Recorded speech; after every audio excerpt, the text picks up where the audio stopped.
You're going to make some small, quick changes that you're going to see a fast result with. And these are the things that we are optimizing before we try to add in any new products or services or like any big changes. We have to optimize these things first. Okay. Before we get into that though, I want to remind you that you already have on the inside of you a direction, a course, a blueprint, a vision. Okay, so some of these details are cloudy, but I want you to resist the urge to try to hurry up and do the thing, because on the inside of you, there is a clear path that you're going to be taking. And so it is very common when you own a business, it is very common when you are alive to feel overwhelmed with the next thing that you need to do because you have to make a bunch of decisions. Okay. And so I am not asking you today to implement all of these things. I'm asking you to choose one thing that you can focus on and not perfect, but make progress on. That's what I'm really asking you to do. So I'm not asking you to change your prices, change your sourcing, optimize tiny events. I'm asking you to we're going to pick like one thing and we're going to start to slowly go through this and adjust these things, because it's totally unrealistic to hop in and try to fix everything all at once. That's how business owners get sick. That's how they stay sick. Okay. So these are your options of things that you're gonna want to work on. And I know you need clarity and you need confidence. So rather than me telling you exactly what to do step by step, I want you to feel so confident in what you are telling yourself to do. Because a lot of times people will come to me and they'll be like, I'm thinking about doing this. What do you think? And I'm like, that's an awesome idea, because it really is an awesome idea. You have so much creativity on the inside of you. It's just walking through what people call the messy middle. So remember that as you're in probably the messy middle part of the process. Super normal in business to have a lot of unknowns. Isn't that so uncomfortable? Isn't that like kind of offensive? It's kind of offensive. But I don't want you to think, because like sometimes you hop on these videos or like with other coaches and they're like, step one, step two, step three, step four. Yeah, but that is step one, step two, step three, step four. Okay, these are all things that are going to get you huge wins, but you're going to encounter what is called resistance to the unknown as you're making these changes. And you may also become deeply uncomfortable, deeply uncomfortable.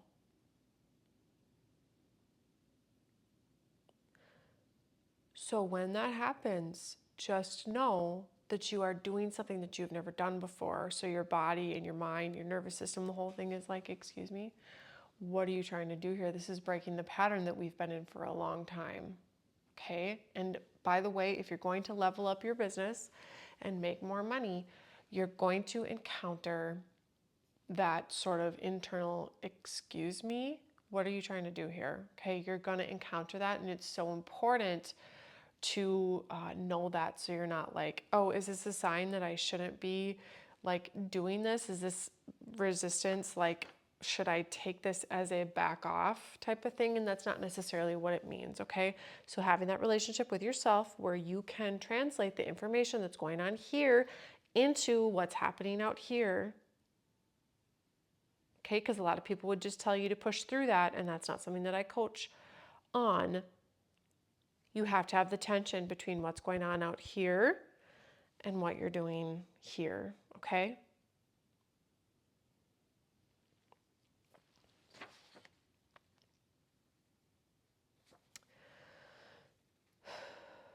So as you are growing your business, as you are doing these things, the greatest challenge is going to be to your belief system. The greatest challenge is going to be like how you feel about yourself. Those are the things that are hard for people to do. The reason why people struggle with pricing is because they're struggling with actual like fear and whether or not they feel safe. That's really what's going on. Okay. So remember that when you're like maybe going to price things and then you find some justification for keeping your prices low, or you get stuck kind of in the market research because you're procrastinating because you feel really nervous to do it. And those things are hard to sort of flush out. Flesh out. I don't know. But that's where we really need to stay the course. And just know that it might take you longer than just a little bit to do. And why I'm warning you of this up front is because when people come to me and they tell me that they want to make more money in their business and I map it out exactly how to do it, they really struggle to implement the thing instantly. Okay, so that's normal. That's completely normal. So part of the process of you raising your prices is facing the fear of raising the prices. That's just as important. Otherwise, you won't actually get to the point of profitability. Okay. So I don't want you to just listen to this and feel like you have to copy or do all of the things I'm going to suggest because they worked really well for me. But like I said, you're not going to be able to do them all at once. So, okay, I warned you about the resistance. Let's get into what we've got going on here.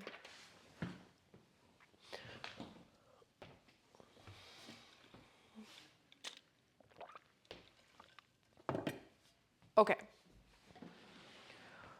Your pricing and sourcing strategy is very, very important. When I would first get in clothing, like let's say this shirt, and let's say it cost me like $13, I think I would do like a 200% markup. So like double it because that's what I felt the market was ready for. But that's not what we're doing with our prices. What I want you to do for your prices is be industry normal. Be within the industry normal. So like instead of just pricing things for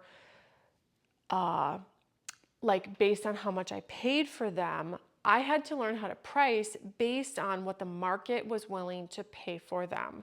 And a really great hack to be able to figure out how to do this is you go into a research mode, and you can even ask ChatGPT to help you with this. We used to have to do this manually, but I would go into like Free People, I would go onto their website, I would go on to Anthropology, I would go on to like Red Dress Boutique, some of like the more nationally known competitors, or like Altered State or whatever boutique that I was studying at the time. And I would compare my prices to theirs. Okay, and so I always thought, well, I'm not that big of a company. I'm going to put my prices a little bit lower than what they have. But over time, I learned that the service that I was providing was like, there's a reason why it's called a boutique, because the service that you're providing, the experience that you're providing, it's not a Walmart experience. It's an Anthropology experience. It's a, oh my gosh, I love coming here experience. It's beautiful in your shop. You're providing styling services that you're probably not charging people for. You are someone that they can come and actually see and talk to. And I saw on the internet recently that the age of the in-store experience is dying, and people were saying how like their holiday sales this year were like really down. And I'm like, this is so interesting because that's not what all the data is showing. So don't get discouraged by that. If you're hearing a lot of that talk on the internet, unfollow those people. Don't listen to that stuff, because while that may be true for some people, I'm going to go ahead and say for other people, this is what I'm also hearing. How did somebody word that? The analog era. This is the place where people actually return. Like my girlfriends and I, we make special days out of going out of town to visit retailers, okay? And yes, we're shopping online in the meantime, but that community and that interaction and like the day that I go spend $1,000 out of town is in person. Touch, taste, feel, see. So never forget that. And otherwise, it's going to discourage you from continuing moving forward on the vision that you have been given. Okay, so we are not pricing to discount, but we are pricing to compete. You have to remember that people are going on Anthropology. Okay, I'm going to hit this a little bit harder.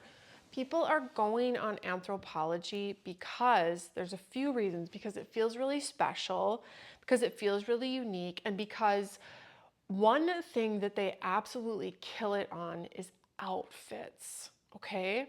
And how I made bank in my boutique was putting together outfits,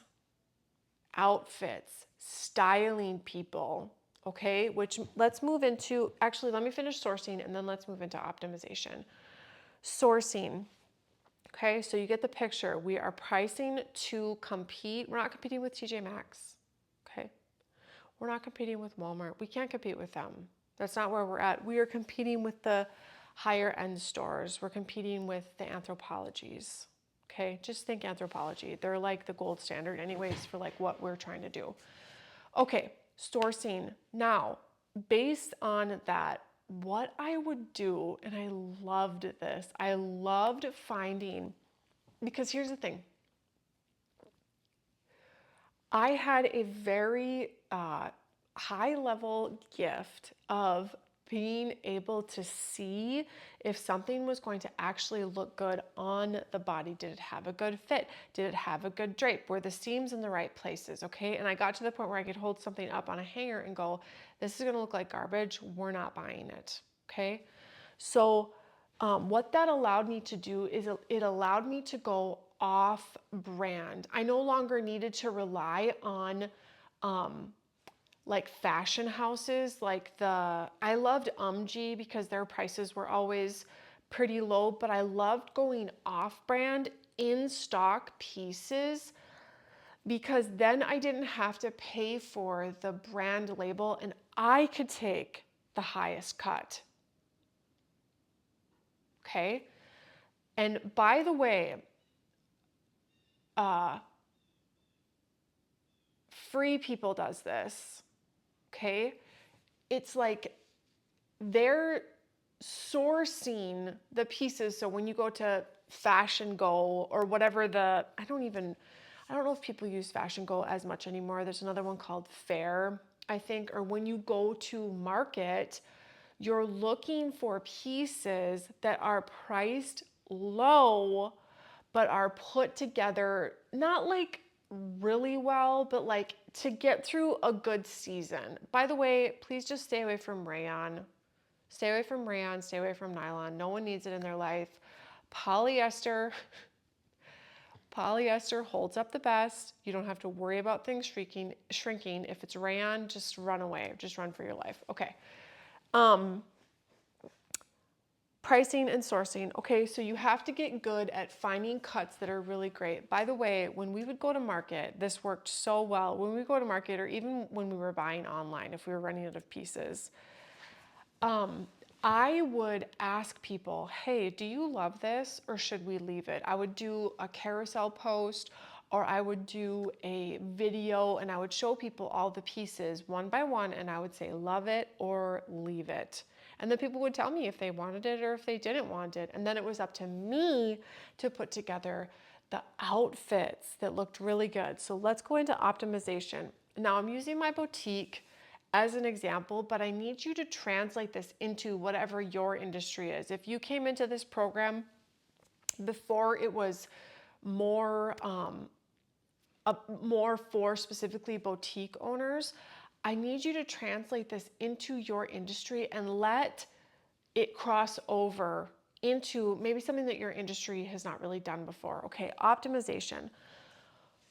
When you have your daily processes that you're doing, okay? So like I want to go through the customer experience that I had inside of Red Brick Boutique. When someone would come in and they went to the dressing room, I learned really quickly that if I went with them to the dressing room and asked them, hey, when you have that on, can you come out and show me? I really want to see it. I learned that my customer was so much happier once she had some interaction with somebody who's going to tell her honestly whether or not the piece looked good on her and how she could wear it. She would always say, what do I wear this with? And then I would tell her, well, hey, we have these jeans, and we would make a whole outfit, and it would be great. And sometimes she would get the whole outfit. Sometimes she would just get the piece and fill in with the stuff at her house. Okay? So, excuse me, my nose is kind of running today. That would be a level of optimization. So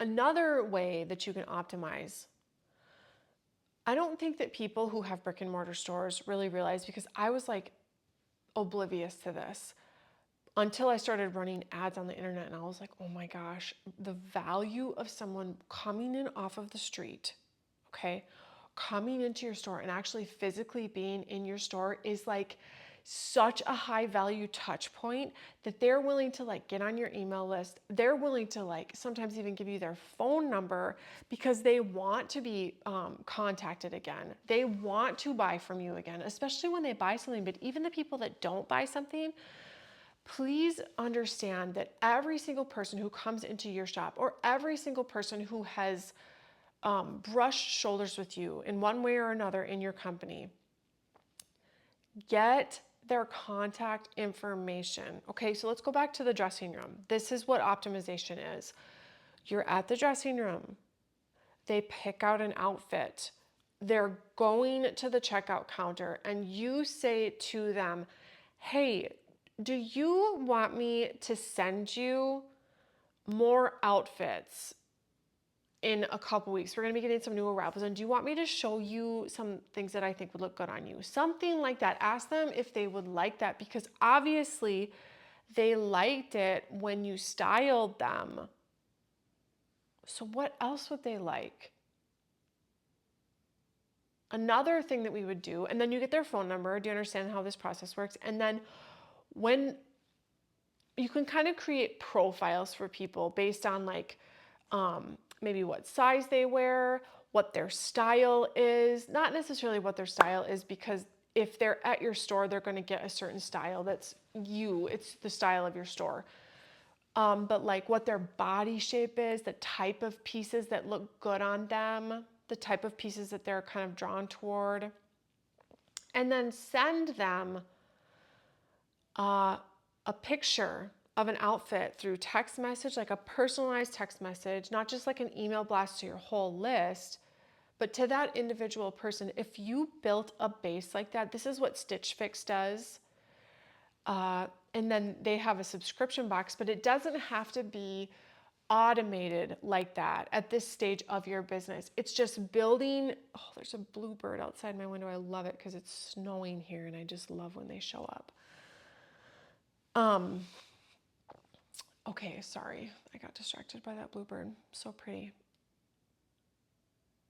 This is what Stitch Fix does, but you don't have to automate, I think is what I was going to say. Don't worry about that. I got really wrapped up. I remember this is one mistake that I made. I got really wrapped up in the automation process, when what I wish I would have done is just reached out to people individually and been like, do you like this outfit? Because that's always when the sales would come in, rather than trying to sort of mass market something. Okay, because then if people are buying something, even though that takes more time than what an email blast would take, if you're nurturing that sale, what you can do is have the girl that works for you put together an outfit for this lady and then send it to her.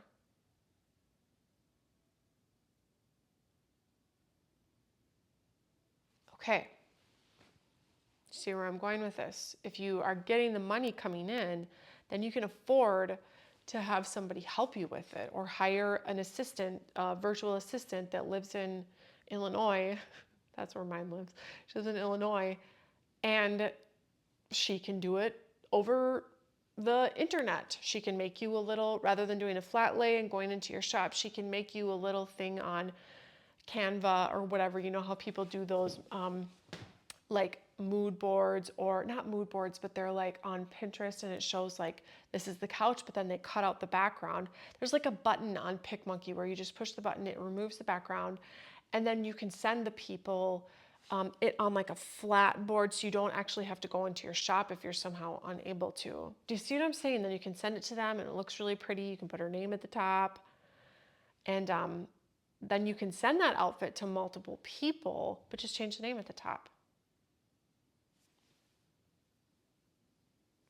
See, I think sometimes we try to get like the thing that works the best for us.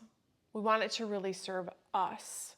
And so when I was kind of in that like selfish mode of like, this is what I want to do with my business, I lost some momentum because I wasn't thinking, how can I serve this lady? How can I serve this person that's in front of me? Okay. So optimization would be when she comes to your counter, ask her. And if she says no, that's totally fine. If you want first tips to the new arrivals, put your name on the email list and we'll just email you along with everybody else. Okay. And then you're done there with that person until she comes in again. Okay.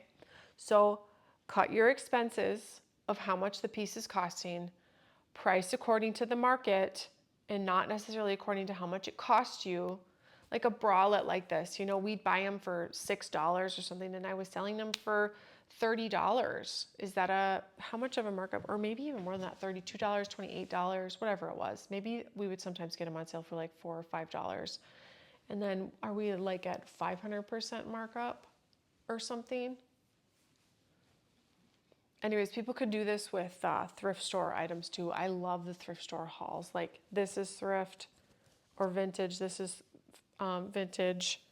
These shoes are thrift store, these P448s, because you can get a huge markup on those too. That's a great place to source if you're good at putting together outfits. Okay, that was a random piece of advice. Okay, tiny events. This is sort of another aspect or facet of the optimization.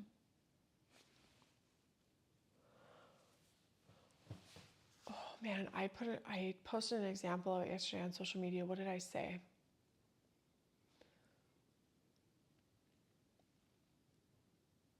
Like you could just send on your stories, okay? Or make a reel. So easy that just says, I'm going to be trying on all of the new arrivals on December 10th at 3 p.m. Do you want to be invited? And then it's RSVP only. Make sure that you get people to RSVP to this so you're not showing up to an empty store. But you can do this inside of your store, or you can do it like a live shopping experience. I'm just going to let that sink in while you think about it.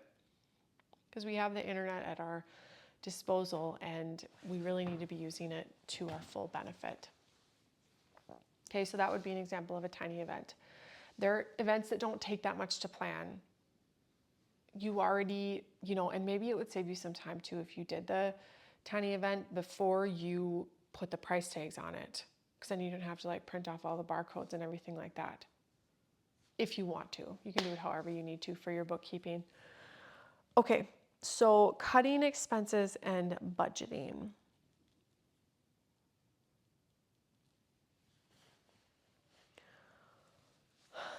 Cutting expenses and budgeting. There is an app that I use that's called Every Dollar app, and it is not for stores, okay? I tried QuickBooks. It's too complicated. I'm not into that. But Every Dollar is super easy And then I can also use it because I have to do, the thing about budgeting is that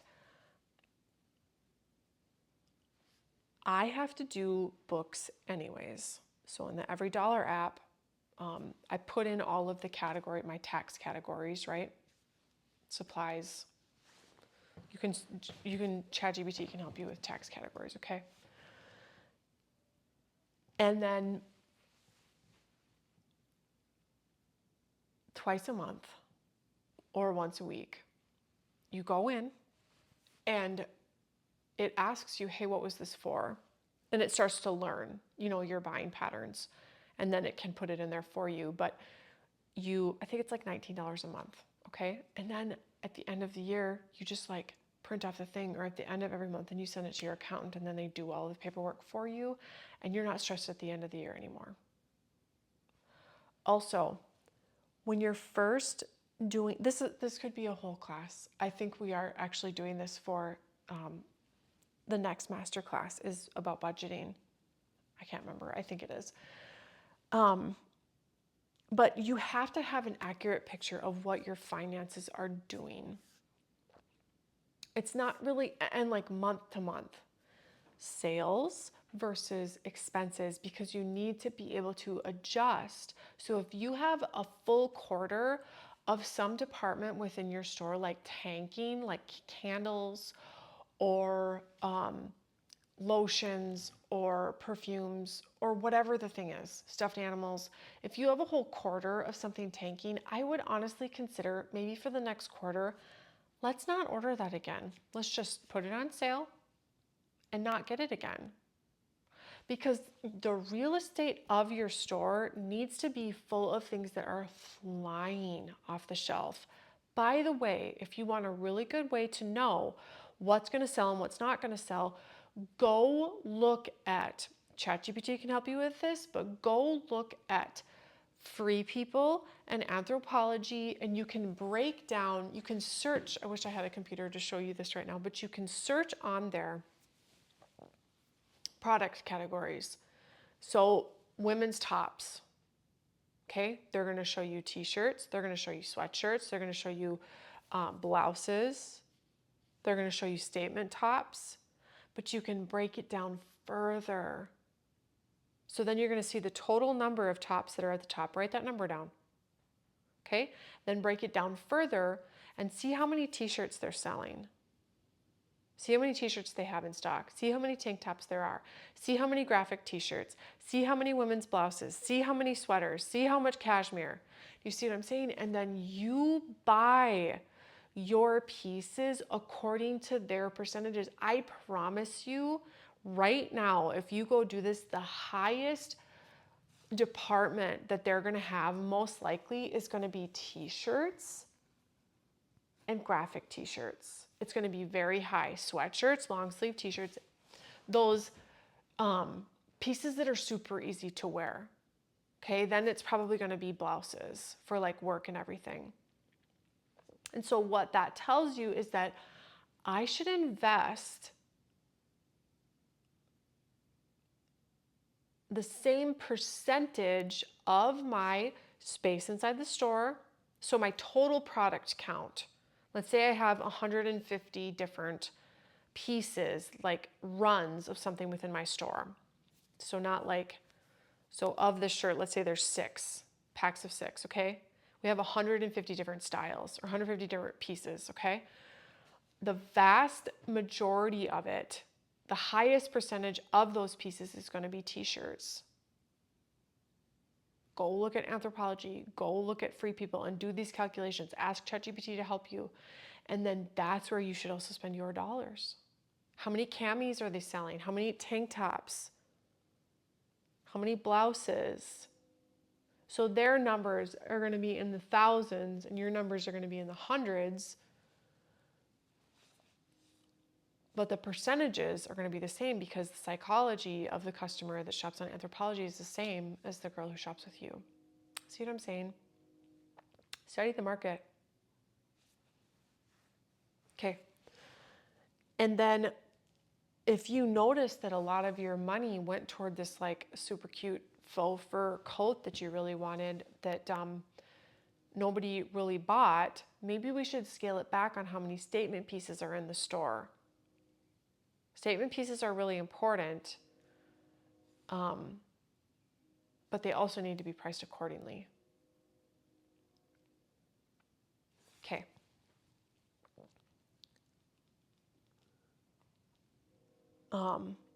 Maybe your advertising dollars were out of control one month and you didn't really see like a lot of return for it.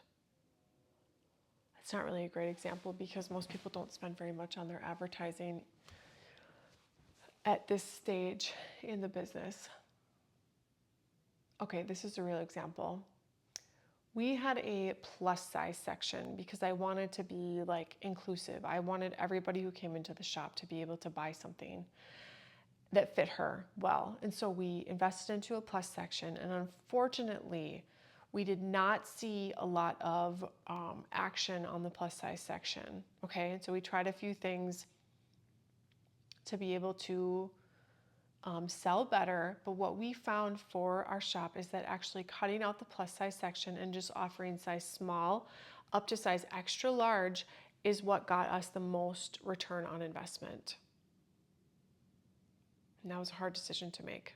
Okay. But the numbers didn't lie to me. They were telling me the truth. Okay. One last thing I want to say about budgeting is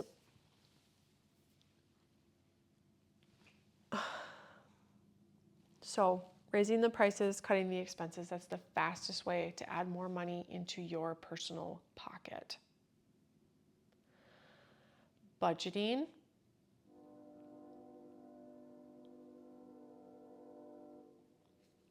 when you first go to start a budget, it's going to be so messy, okay? Because they're like, you need to plan ahead, like how you're going to spend your money, and you're like, I don't even know how much is coming in here, and that's totally fine. It's going to look like garbage. Well, you figure out and get used to, okay, this is about how much money I make, learning how to budget. It took me maybe, I want to say like 6 to 9 months of just, it wasn't balanced at all. It wasn't planned. But just tracking the expenses week to week, month to month, that, and just being able to look at, okay, this is how much I spent, this is how much I sold. That right there will pull you into such a place of accountability that you will be more willing to cut expenses because you're going, oh, then the math ain't math and we got to fix this. Okay. So what are you going to start with?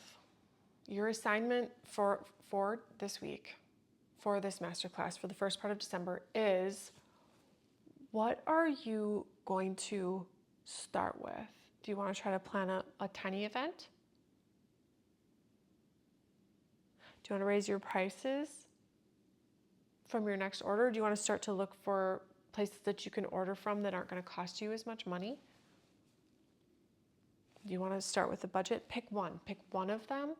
Pick one of them. And start to implement it.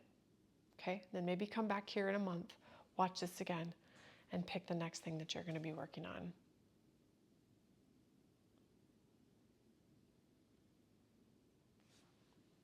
I just feel to say this again. Just pick one. Just pick one thing. We don't have to worry about the things we can't do, the things that we don't have time to do. We're just going to pick one thing. We're going to do that. Okay, let me know how it goes. I'll see you again really soon.